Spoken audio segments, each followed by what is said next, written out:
A couple of things happened that I think are amusing and interesting. One of my friends, his name is Thomas Morgan Woodward, and he was a fraternity brother at the University of Texas.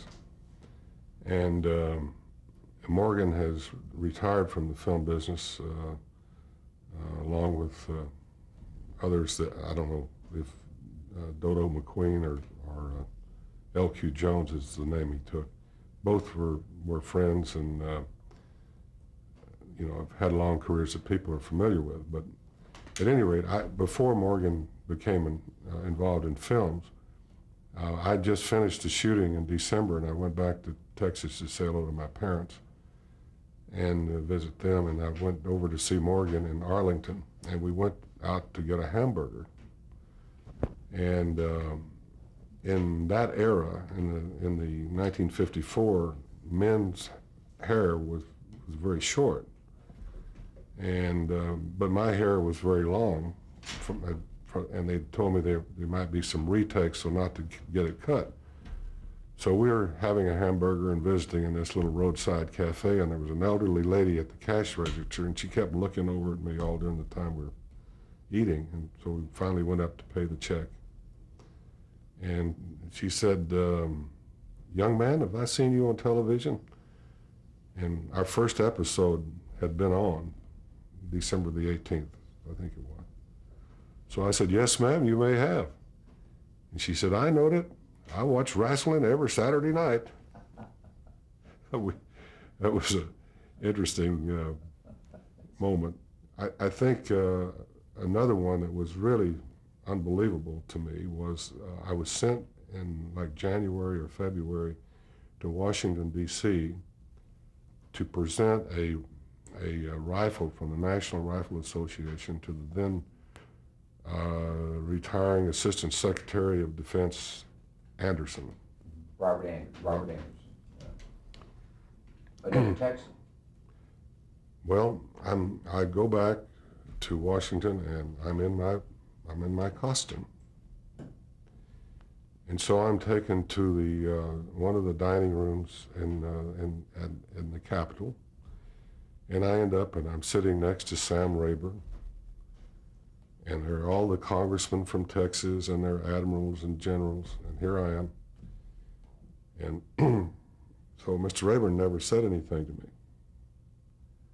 So finally he leaned over to the fellow on his right, and he said, who is this boy? He said, well, he's an actor from the Walt Disney Studio. He did a television series. So then we had a conversation. And Lyndon Johnson came in. He was a senator at that time, and this was just before his heart attack. And he looked like he was going to have one, frankly. I was struck by how unhealthy he looked. But he came in. Estes Kefauver came in. Someone asked if he would put on my coonskin cap, and he said no, he didn't want to do that. I guess he'd already done it. So all the congressmen from Tennessee and from Texas were there for that. And that evening at the presentation dinner, there was a dais that had to be, if it was short of 50 yards, I'd be surprised. It was the biggest dais I've ever seen. It was senators and admirals and generals and so on, and it's all for this retiring Assistant Secretary of Defense. And I'm sitting on the dais with all these people, and there's people speaking, and a line forms in front of me for autographs. And that was very difficult for me to understand or deal with. When these people were in evening gowns, these weren't teenagers, these weren't kids, these were grown-ups. And finally I was embarrassed, and I said, please, I said, I'll stay afterwards, but I think we're disturbing the program, and so people stopped. Then the senators and the generals and the admirals started sending their programs down the dais, signing autographs, until it was time to present the rifle. Were you dressed in your buckskins? I was in my buckskins. and a day or two later, possibly the next day, I don't know, we went to Philadelphia, and a gentleman whose name I would love to be able to remember, he was a Medal of Honor Marine General, and I'm fearful that I won't say his name right, but he presented me my most precious memento of those years. It was a 180-year-old long rifle, and that was presented to me in Independence Hall by the Liberty Bell, and it was symbolic of the rifle given by the young men of Philadelphia to Davy Crockett. So I had some wonderful experiences and met some terrific people. Well, that's a perfect time for us, I think, to talk about just who Davy Crockett was and what was the story that you told in that series. Well, I think for a lot of people at that time, in 1954, historians, people interested in American history were aware of Davy Crockett, but he was not a well-known figure in the 1950s until this came along. I think what most people need to be informed about is that Davy Crockett was a real person who accomplished many of the things that we touched on in the film, including being a lone vote in Congress when everyone voted one way and he was the only dissenter. A man of color and courage and character, I believe. And I think it would be well to approach many of our other historical characters in a setting and explain to our children today that these were real people, that not everything is a manufactured entertainment, that some of these things actually happened. What episodes in his life did the series illustrate? Because you can't do everything, of course, and what did you focus on? The stories that were told about Davy Crockett, your story. The stories that the Disney... You did the three programs here before you did the ones later that I want to talk about, but we're talking about the initial three. The moment that I find most interesting to think about, that I've mentioned a couple, but I had an interesting experience when I came into Congress and made my little speech. Basil Ruysdael was an actor. He was an announcer for Lucky Strike. He was a sometime light opera performer, a man of a lot of talent. And he played General Jackson. And we were in Nashville, and we were approaching a scene that I had to do. And so he asked me one night at dinner. He said, "Would you like to run those lines with me?" And I said, "Yeah, I'd love to," and he said, "Okay." So I knew the lines, but I hadn't really thought about it in some of the ways that he presented to me. So we went up, and for a couple of nights after dinner, I thought about it and talked with him about it. But when the time came to do it, that was very helpful. But from an acting standpoint, if there was a moment where I probably felt closer to being that person, there was a sort of an energy that came into my consciousness, and the only way I could describe it was if it were a cookie. I mean, it was real. It was a tangible thing, and I had to do the scene more than once for different reasons, filming. And I was able to sort of to nibble on that same cookie which was like a force or an energy that was centered around that moment. And all the other moments are, I think that was a moment where I understood that the stage versus acting in films. On stage, I believe, in certain roles, you can arrive at that, as I watched Henry Fonda and Mr. Roberts and other actors, because they do make that transition. It's not mechanical if they're really doing it. And that was a moment of insight for me. Interesting story. So the three shows that you had, the first was Davy Crockett as an Indian fighter. And what did that show try to develop as a theme? What was the story? Oh, I think primarily his humanitarian view of Indians and of people, his down-to-earth sort of sense of humor,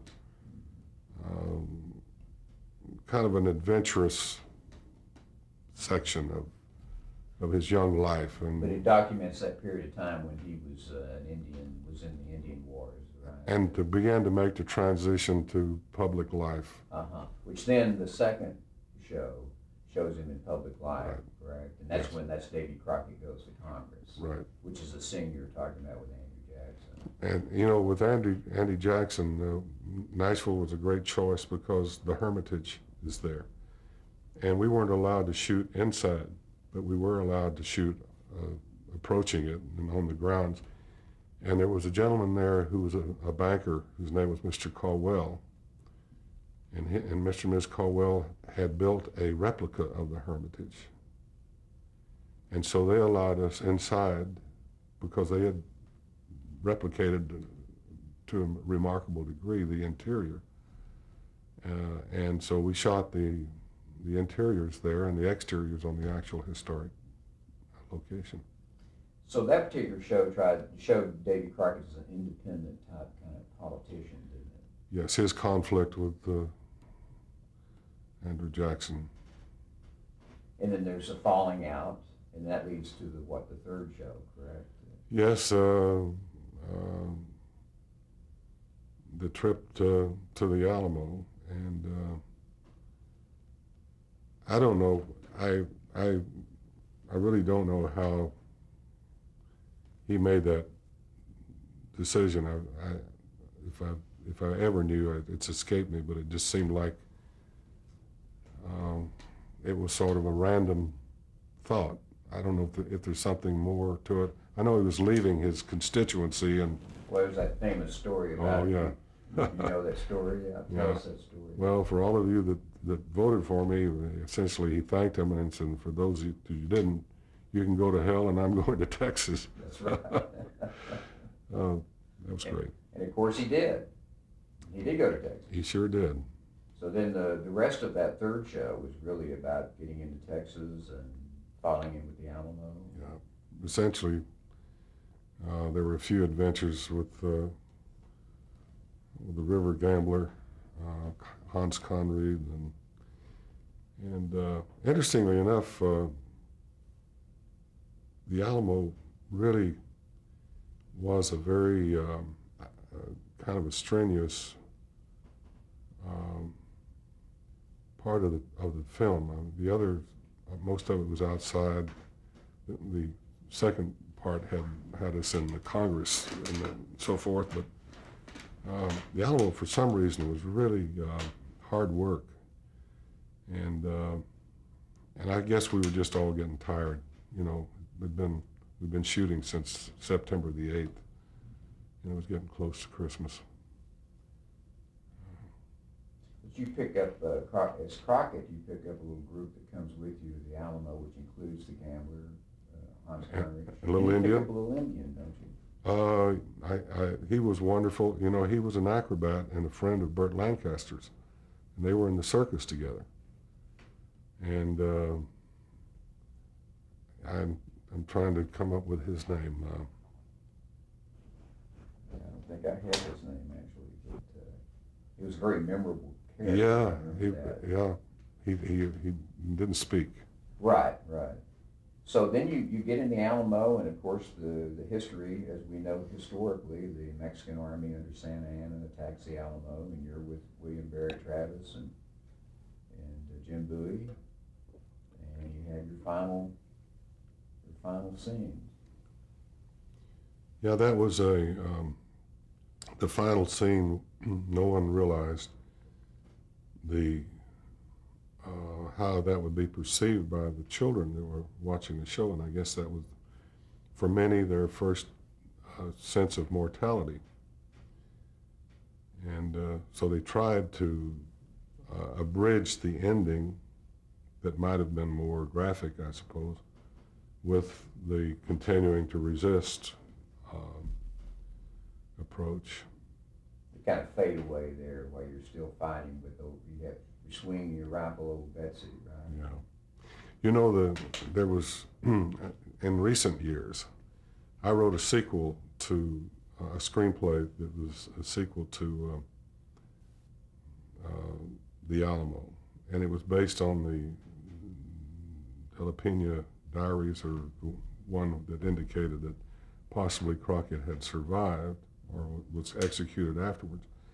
I took the liberty of saying that Santa Anna felt that there might be some value in hostages, and that he retrieved Crockett and Georgie Russell and sent them down to Mexico City and put them in a juzgado for future reference. And then, of course, Santa Anna's fortunes waned. And so I wrote this thing with their escape from this prison 25 years later. And Buddy agreed to do this with me, and I went to Disney, and it was really a fun story of escaping through Mexico City and through out in the country and ending up down what might have become Cancun, and going aboard a ship that was taking on water, and their destination was New Orleans, but they didn't tell Davy and Georgie that they were going to go to West Africa and pick up slaves and bring them to New Orleans. That was a little side trip that they got involved in. And they eventually, they had all these adventures, got back to New Orleans and made their way back to the Alamo because they felt it was unfinished business, and they just wanted to go back. And they ended up there on March the 6th. And citizens were celebrating the Alamo, and there were speeches, and they were reading off the names of the defenders. And so Davy and Georgie look at each other, and Georgie says, I know, we're heroes and we got to get out of here.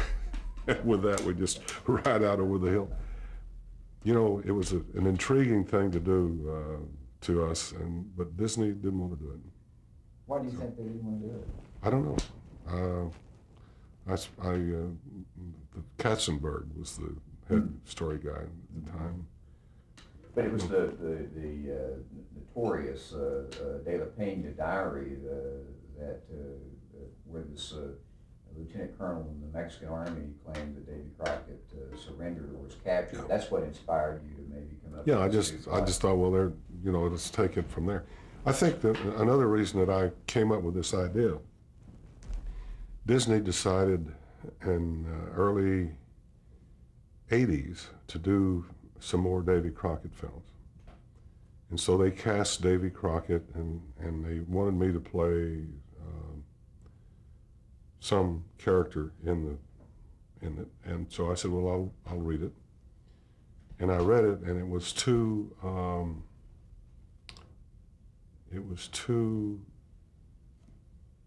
modern. It wasn't right. Even the language was not what what it was like was a romance novel that they put Crockett in, and so I just said, no, I don't think I want to do this. And I remember I left. My wife and I decided to go to Russia, and we were in somewhere in Europe when I got my last phone call from the studio because they really wanted me to do it, and but they did it, and as I predicted, it didn't make any. I don't think anybody paid any attention to it. So I thought that it would have been better, and I guess I had this story before they asked me to do this part. I may be getting my time mixed up, but I thought that the story that I indicated to you would have been a way to get away from Crockett and Georgie Russell as people. They're gone. They're over the sunset. Now you come back and do whatever you want to. And it would have been easier. It would have. I think it would have called attention to the new product in a way that you couldn't do with just introducing it. But I've had a strange relationship with the studio. I'm invited to the key moments and so forth, and they're very nice to me, but we just never could put anything together. Well, it's interesting what you said about resurrecting Davy, inspired by the Pena account.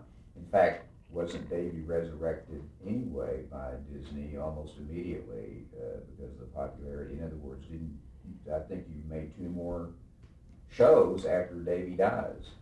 We did. Jeff York and Buddy Ebsen and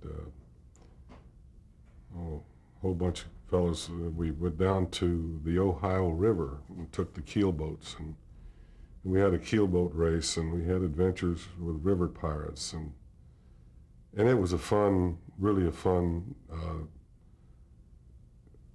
thing to do, and it was very tough physically. It was very, very hot along the river, temperatures over 100, and we were suddenly yanked out of our shooting schedule, Buddy and I, and flown back to Los Angeles, and we arrived there, and we were picked up and taken directly to the Hollywood Bowl. And it was late afternoon by the time we got there. It was going to be Walt Disney night at the Hollywood Bowl, 2 nights.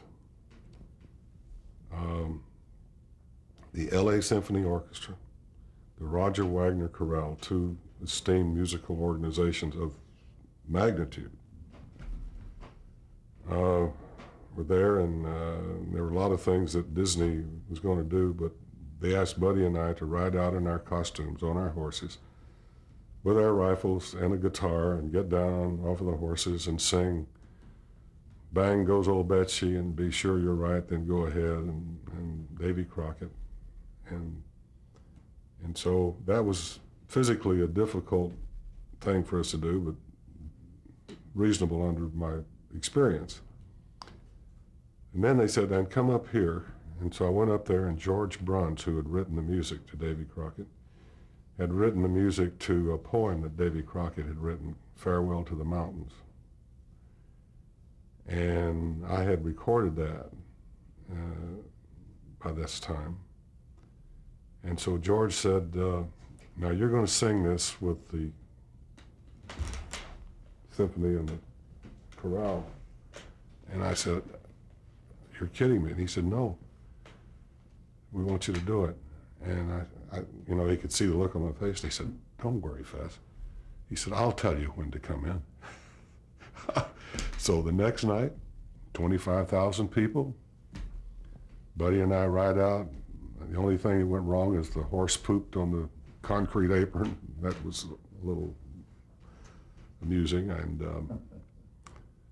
then I made my way up, and George had told me that don't worry about the key because the harpist will play an arpeggio, and that will be the key. Okay. So I go up there, harpist goes.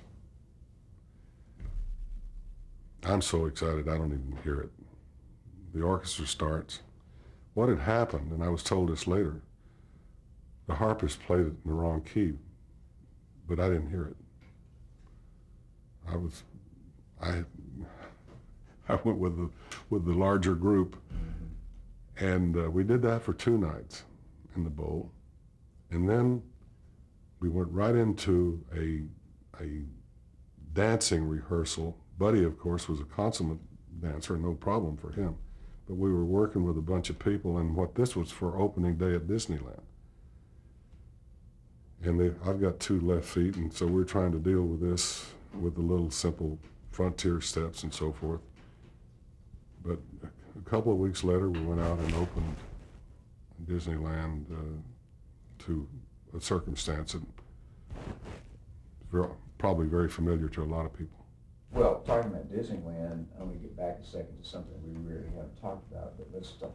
It was a tremendous merchandising promotion that was attached to your series, wasn't there? Probably one of the greatest ones in the world for merchants in general.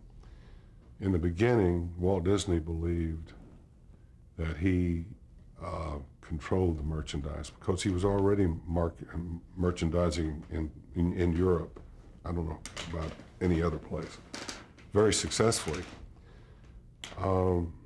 And it was interesting, when I was signed up to do the part, I asked for participation in the merchandise. And so Walt Disney gave me a 10% of the gross of Davy Crockett merchandise, Walt Disney merchandise.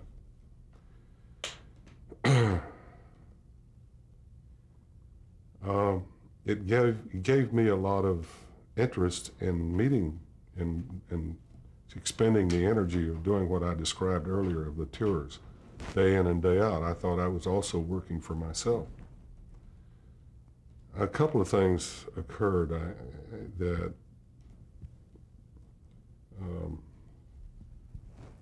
one was that Walt Disney didn't really control the copyright.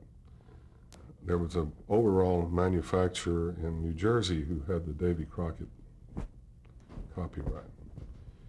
So the funds that I expected to receive were somewhat truncated.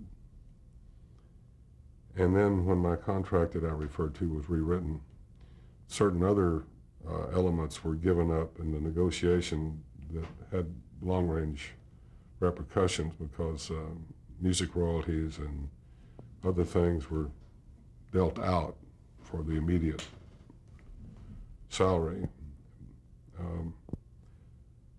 So to share just a little thing, because this is for the purpose you're talking about,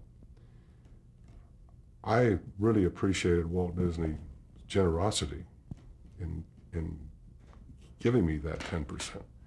So I expressed my appreciation. I talked about it, and it became public knowledge. Well, actually, when I left the studio, my credentials as a wealthy person was pretty well established, when in fact it was not a fact. But you're not an actor for nothing. So I realized that that was a very valuable impression that Walt had inadvertently created for me. And so it gave me a lot of entree when I wanted to talk about some business circumstance that began, some 11 years later, yeah, about 11 years later, well, even earlier. So perception in politics, perception in economics, they're similar. All the way across. All the way across. Let's take a break at this point.